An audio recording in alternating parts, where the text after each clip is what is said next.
Hey guys, it's Danny, and today I am going to be doing my second vlog of 4 for Camp NaNoWriMo. Today I decided to do the writing habits tag. I don't know the creator of this tag. I watched Lainey do it, and Kenya do it, and Kayla do it from the My Little Ginger Doodles thing that they're doing for Camp NaNoWriMo, and I thought it would be a good second vlog to talk about my writing through a tag.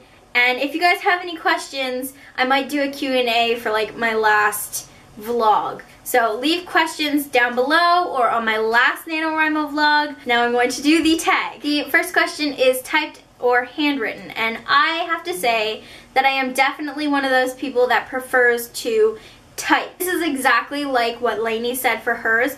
The reason why I prefer typing over handwriting is because my brain goes faster than my hand does. My hand takes longer to write it out because I'm one of those people that takes forever to write something out. And with typing, I can type a lot faster than I can write.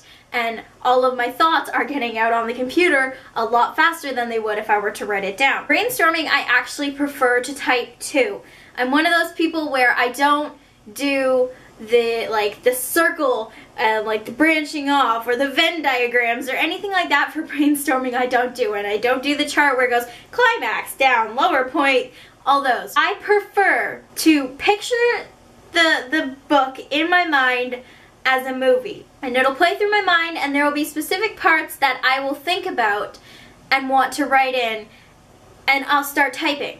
Eventually, I'll end up with this huge ass paragraph, and it'll be my entire story with certain plot points that I want to get in there, and then at the bottom of that big chunk, I'll put in like little tick marks and say, make this happen at this part, or do this here. And yes, I could write those in that big paragraph, but they just seem easier to have it down in the notes section, or like things that aren't really important to the plot up in the big paragraph of the whole entire plot, but they need to be there so I can remember it the next time I'm writing and I want to add that part in. So whenever I'm writing, I'll be typing, and if I want to check something, instead of having to flip through notes, I just go over to the other Word document that has my plot and every little note that I've ever wanted for that specific story, and I'll search what I'm looking for, and I'll find it, and I'll be able to go back to writing just like that. So that's probably something that many people don't do.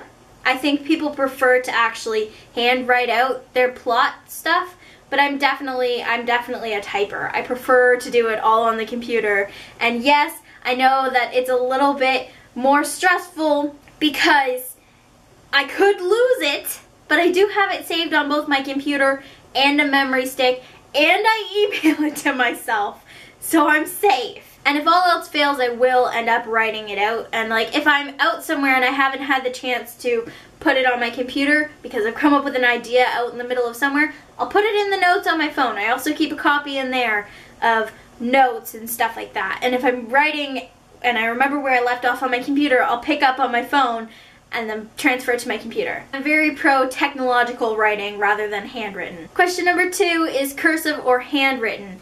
Now, I do not like cursive. I always hated cursive when we had to learn how to do it. I know how to do it. It's not the nicest looking cursive. I can do it, I just choose not to. I find that with my handwriting, if I'm writing slow enough, it ends up being very big, very chunky, and I try to do it as neatly as possible. But when I'm rushing, I find that my words slur together and kind of go like cursive, like all of my letters touch most of the time. Like this is a very bad example because it was just a quick jot note, but it's actually a really good example at the same time because this is what my writing looks like when it's quickly written. And so this is my note about doing Camp NaNoWriMo Vlog 2 and mentioning how I would watch Lainey's tag to figure out the questions for this tag. That being said, all of my writing is basically touching, and I find that they slur together like that when I'm rushing for writing. So it is kind of cursive, it's kind of handwriting. I don't really know what you would call it. I just know it's really messy and it's never nice. Unless I'm really trying, in which case some people have told me my handwriting when it's really nice looks like Comic Sans, which I don't like Comic Sans. Question number 3 is your favorite pens, and I kind of have a bunch. This might come as a surprise to some people, but I actually love writing in Sharpie. I don't know if you can see that. There we go. Sharpie! I actually love writing in fine point permanent marker Sharpie.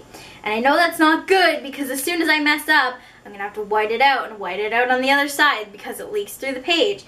But I find that my writing is a lot neater when I'm trying to write in Sharpie because I don't want to rush and I don't want it to bleed through the page that much. And I just really like fine tipped pens like Sharpies. With that being said, my mom actually found this type of pen the other day, and I didn't know about it, but I know about it now, and I'm kind of obsessed with them. And they are the Optimus Felt Tip Pen. See? Can I see it? Can I see it? Can I see it? Just really, really fine tipped, and it's a felt tip pen, so it kind of writes like a Sharpie. It glides really, really smoothly, and that's the kind of pen I like. I don't like the ones that you're like dragging and digging in and stuff like that. After that, my go-to pen when I was younger was definitely the Bic pens. I don't remember the name of these, but they came in a bag, and you got these ones, the blue ones, you got the black ones, you got the red ones, and they were just, these were always my favorite, just a generic pen. The last pen is actually one that I discovered last year when I was buying pens for school, and I bought a package of these, but they weren't just blue pen, it was like all different colored. It was like a multicolored pack because I prefer to write in colored ink over blue and black and standard red. They just wrote so smoothly and everything, and it is the Papermate Inkjoy 101.0 millimeter. Just writes really, really smooth, and that's like a staple for me for pens. I'm really picky with pens. And note that all of these are blue except for the Sharpie. Question number 4 is, where is your favorite places to write? I have 2 favorite places. One is in the comfort of my bed. I will prop up my pillow against my headboard, and then I lean back against my pillow and sit like that, and then my MacBook sits on my legs, and I stretch my legs out and cross them, and then I sit there and I write. But the other place I like writing is on my couch, but it's a specific side of the couch.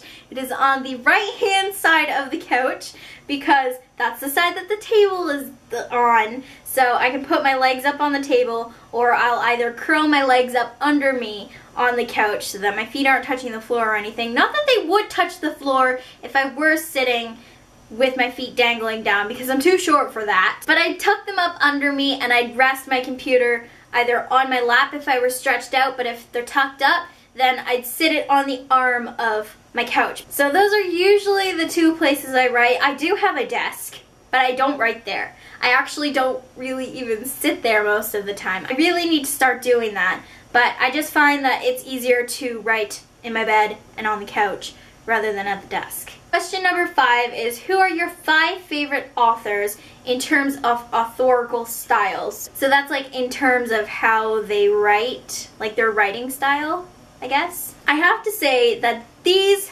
5 wonderful women are my favorites. These are in no particular order, but the first person is Sarah Rash. She wrote Snow Like Ashes. This is her first book. Ice Like Fire is coming out in October. This was my top book of 2014, and I loved it. And I loved the way she described things, and she just had this way of writing, and it made it seem so real, even though it's a fantastical fantasy land. I don't know what you would call that. Wow. I love the way she described things. I love that her dialogue seemed really real, and that's something that I really want in my books that I write. I want everything to seem like it could really happen. The dialogue, the description, I want it to seem like it's real, like it did in this. The next one is Stephanie Perkins. She wrote Anna and the French Kiss, Lola and the Boy Next Door, and this one, Isla and the Happily Ever After. The books that she has written are contemporaries, so they just seem a little bit more real, and they're really, really relatable. I found that out of the 3 books that she has written, I've related most to Isla, but I really, really loved the way that she makes being in a place that you're not normally used to having a book set, like in Paris for Anna and the French Kiss. It seemed real. She did her research. She knew about the places she was writing in, and everything she described, you could totally sit there and picture exactly what she was saying. Next is Marissa Meyer. I love that when she writes the Lunar Chronicles, she kind of bounces, even though it's supposed to be specifically about, like, it would specifically,